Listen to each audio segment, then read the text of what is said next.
Welcome back नाज़रीन। आज के इस सेगमेंट में हम बात करेंगे कायरोप्रैक्टिक के हवाले से कि क्या है और इससे किस तरह के जो इलाज हैं वो मुमकिन हो सकते हैं। इसी पर बात करने के लिए प्रोग्राम में हमें ज्वाइन किया है डॉक्टर जावेद मिर्जा ने। Sir welcome to the show. जी अस्सलाम वालेकुम। जी वालेकुम अस्सलाम। सर सबसे पहले ये बताइएगा कि कायरोप्रैक्टिक है क्या? बेसिकली ये डॉक्टर ऑफ कायरोप्रैक्टिक लफ्ज है, डीसी। इसकी जैसे एमबीबीएस डिग्री है इसी तरह डीसी डिग्री होती है, that is doctor of chiropractic.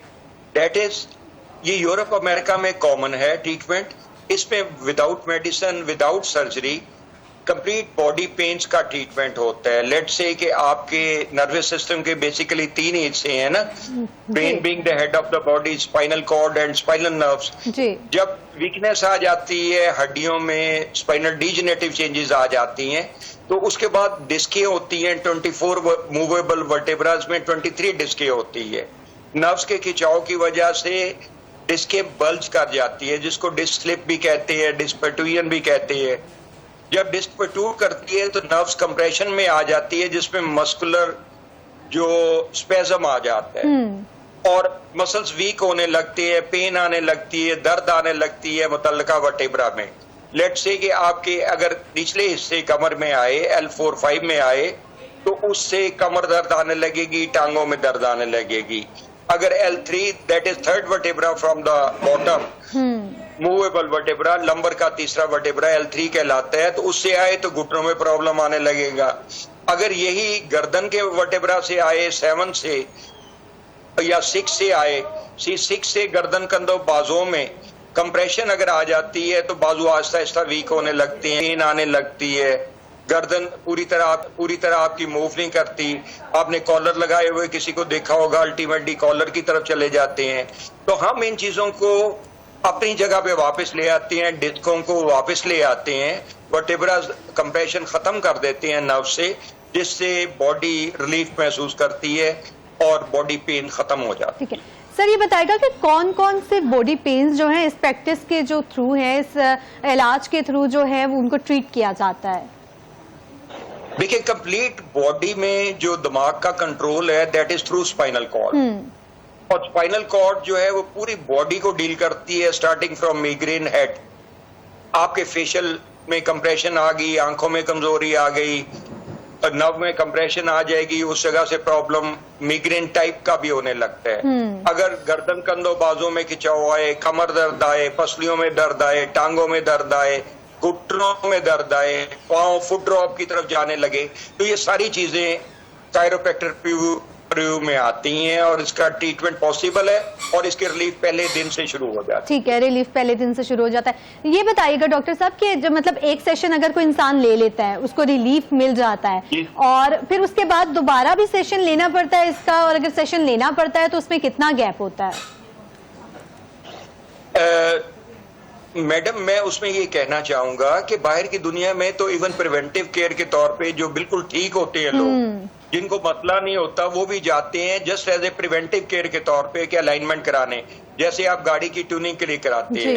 लेकिन हमारे मुआशरे में रवाज ये है कि हमने उस वक्त डॉक्टर के पास जाना है जब बहुत ज्यादा तकलीफ बढ़ चुकी हो। इग्नोर करते रहते हैं कि ये मस्कुलर पेन है, खुद ठीक हो जाएगी। तो वो डिपेंड इस चीज पे करेगा कि कितना ट्रीटमेंट चाहिए, इस पे डिपेंड करेगा कि कितनी डैमेज हो चुका है, कितनी देर हो गई है प्रॉब्लम को, कितने वर्टेब्रास में कंप्रेशन है, कितनी डिस्कें बल्ज हो चुकी हैं। और जब टाइम गुजरता जाता है, over a period of time nerves में स्टिफनेस आ जाती है, सुकड़ती जाती हैं, मसल सुकड़ते जाते हैं, स्पेज़म बढ़ता जाता है, तो उस तरह ही टाइम लग जाता है। तो रिलीफ तो पहले दिन से शुरू हो जाता है, लेकिन it will depend on the damage done. ठीक है। अच्छा ये बताइएगा कि कुछ लोगों का पोस्चर ठीक नहीं होता ना, कमर उनकी टेढ़ापन होता है, उसमें वो बैठ नहीं पाते हैं, तो फिर उसको किस तरह से ये डील करती है? पहले तो मैडम ये समझे कि पोस्चर टेढ़ा क्यों हो जाता है। ये स्कॉलिसिस आ जाता है हड्डियों की कमजोरी की वजह से। अगर नर्व का कंप्रेशन एक साइड पे ज्यादा हो, दूसरी साइड पे कम हो, या आसान लफ्जों में एक साइड पे पुल करें नर्व्स और हड्डी कमजोर हो, नरम पड़ गई हो, उस पे डिजेनरेटिव चेंजेस आ चुकी हो, तो उस साइड पे थोड़ी वो टेढ़ी हो जाती है। स्कॉलेसिस हो जाता है, जिससे उस साइड पे प्रॉब्लम आना शुरू हो जाता है और पोस्ट से टेढ़ा होना शुरू हो जाता है। तो इसका भी ट्रीटमेंट हो जाता है, लेकिन रूट काज दूर करने के लिए उसकी हड्डी को भी तो स्ट्रेंथन करना पड़ता है ना। जी जी बिल्कुल। तो और जी फिर वो जिस तरह इसी का उलट आप समझ लें कि नर्व से जब कंप्रेशन दूर होगी तो फिर वो पोस्टर आहिस्ता आहिस्ता सीधा होना शुरू हो जाएगा। सीधा होना शुरू हो जाएगा। अच्छा, फिर इस इलाज में आप कोई कैल्शियम्स वगैरह या विटामिन वगैरह भी साथ पेशेंट को देते हैं? जी, उनका टेस्ट कराते हैं, अगर उसका जरूरत हो, जितना डेफिशिएंसी हो उस पे डिपेंड करेगा कि उनको कितनी जरूरत है। लैब से जब टेस्ट होगा तो उसमें पता लग जाएगा कि कितनी वीकनेस आ चुकी है किसी पर्टिकुलर विटामिन डी या कैल्शियम में। अच्छा, कुछ लोगों को एंकल इंजरीज भी बहुत ज्यादा हो जाती हैं, हमारे जो एथलीट्स हैं उनके लिए भी ये वर्केबल है? देखिए, इंजरी और ये जो प्रॉब्लम है आई मीन वर्टेब्रा से जो आता है, दोनों में फर्क है। जी बिल्कुल। अगर चोट लगी तो उसमें अफाका तो होगा, लेकिन डैमेज अगेन कितना हो गया। एथलीट भी अगर लेट से एथलीट है तो उसकी लेग्स को मूवमेंट चाहिए ना। तो अगर लोअर वर्टेब्रा में that is lumbar area L1 to L5 फर्क आ जाएगा, कंप्रेशन आ जाएगी, तो उसकी लेग्स ही पूरा काम नहीं करेंगी, उनकी स्ट्रेंथ कम होती जाएगी। अगर बाजू में कोई बाजू का काम है, जैसे हमारे नदीम अरशद साहब आए थे बाहर से लेके, तो बाजू का काम है ना। अगर गर्दन के 6 वर्टेब्रा में प्रॉब्लम आ जाएगा, वहां से कंप्रेशन आ जाएगी, तो बाजुओं की स्ट्रेंथ आहिस्ता आहिस्ता कमजोर होती जाएगी, तो रिलीफ तो मिल जाएगा इंशाल्लाह। ठीक है। और फक्का पहले दिन से शुरू हो जाता है। ठीक है, ये बताइएगा, जैसे हमारे यहाँ बड़ी कंफ्यूजन होती है फिजियोथेरेपी में और कायरोप्रैक्टिक में, तो इसमें डिफरेंस क्या है? अवल तो पाकिस्तान में बहुत से लोग इस इलाज के बारे में जानते भी नहीं है, अवेयरनेस भी नहीं है लोगों को, और जो लोग कुछ थोड़ा बहुत जानते हैं उनको वो इसमें कंफ्यूजन होती है फिजियोथेरेपी में और इसमें। तो इसका डिफरेंस क्या है, ये जरा नाज़रीन को बता दीजिएगा। जी देखिए, फिजियोथेरेपी मसल्स को डील करती है, नर्व्स को नरम करती है, हीट और मसाज उसके बुनियादी इज्जा हैं। लेकिन जब ये मामला बढ़ जाए, वर्टेब्रस तक आ जाए, डिस्क के बल जो हो जाए, डिस्क प्रोट्रूड कर जाए, नर्व कंप्रेशन आ जाए, तो then it is through chiropractic. Physiotherapy उसको डील नहीं करती। तो इसलिए बाहर की दुनिया में कायरोप्रैक्टर ट्रीटमेंट से ही उसका इलाज किया जाता है। जैसे आप इलाज की बात कर रहे हैं, तो आपके पास सबसे ज्यादा पेशेंट जो है किस मसले को लेकर आते हैं? मतलब कौन सा मसला जो है वो टांगों के दर्द, कमर दर्द, टांगों के दर्द, शटीका और गर्दन कंधों बाजुओं के दर्द के, और कुछ मीग्रेन के, और कुछ सूरतों में TMJ प्रॉब्लम भी हो जाता है, ट्राइजेमिनल नर्व दब जाती है ऊपर के वर्टेब्रा C1 C2 से, जहां से उनके चेहरे पे खिंचाव एक साइड पे ज्यादा होने लगता है। ठीक है। अच्छा सर, ये बता दीजिएगा मुझे कि कुछ लोग होते हैं ना, जिस तरह बच्चे हैं, उनकी जो बॉन्स हैं वो इतनी ज्यादा स्ट्रांग नहीं होंगी एज कम्पेयर टू जो यंग पर्सन्स हैं, और उसी तरह जो बुजुर्ग हैं उनकी बॉन्स भी वीक हो जाती हैं, तो उसमें ट्रीटमेंट किस तरह से किया जाता है? जी, दोनों के कॉजेज अलग अलग है। बच्चों के इस वजह से आजकल प्रॉब्लम ज्यादा आ रहा है कि हमारी आदत वो नेचर के मुताबिक, डिमांड के मुताबिक नहीं रही। नेचर वांट्स के जी आप सूरज की रोशनी में निकलें, आपको अल्ट्रा वायलेट रेज ले, जिससे, और बगैर सूरज की रोशनी के तो ना फल पकता है, ना घास सब्ज रहती है, और ना हड्डियों में कैल्शियम जज़ब होती है। तो आजकल के बच्चे वो रुझान जो बाहर खेलों में था वो कम हो गया है, और उसकी जगह कंप्यूटर और इसने मोबाइल ने ले ली है। तो जब आप कम बाहर निकलेंगे तो हड्डियों में वीकनेस आएगी। तो बच्चों के प्रॉब्लम आने की वजह ये है।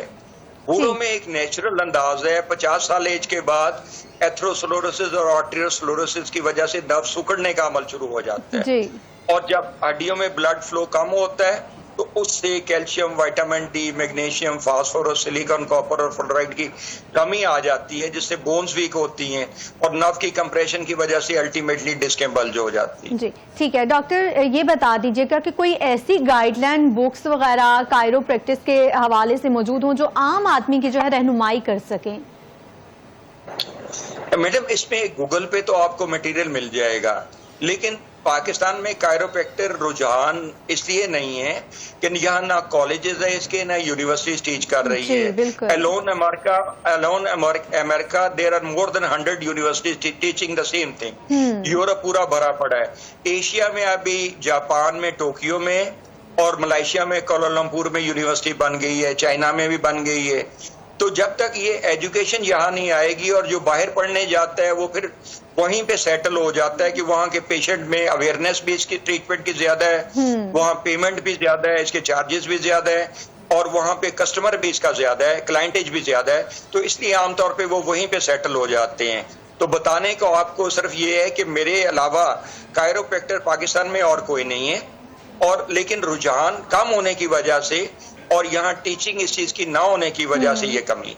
जी, कोई मैसेज आप देना चाहें हमारे प्रोग्राम के थ्रू व्यूअर्स को, ताकि वो जो है उनमें एक अवेयरनेस आ जाए इस हवाले से? जी, नेचर के मुताबिक रहें, नेचर में सूरज की रोशनी में निकलें, स्पेशली मॉर्निंग एंड इवनिंग, जब सन राइज हो रहा होता है या सनसेट हो रहा होता है। अल्ट्रावायलेट रेज ले, उनके बगैर हड्डियां कमजोर हो जाती हैं, कैल्शियम आपकी जज़ब नहीं होती, और इसी तरह कुछ और चीजें, लेट से कि जब आप पोस्टर टेढ़ा करके बैठते हैं तो टेढ़ा करके मत बैठें, लैपटॉप यूज कर रहे हैं या मोबाइल यूज कर रहे हैं तो स्ट्रेट रहें, और अपनी विटामिन डी और कैल्शियम पूरी रखें, इंशाल्लाह ये प्रॉब्लम मिनिमाइज हो जाए। जी ठीक है, डॉक्टर जावेद मिर्जा हमारे साथ मौजूद थे, बहुत शुक्रिया आपके कीमती वक्त का।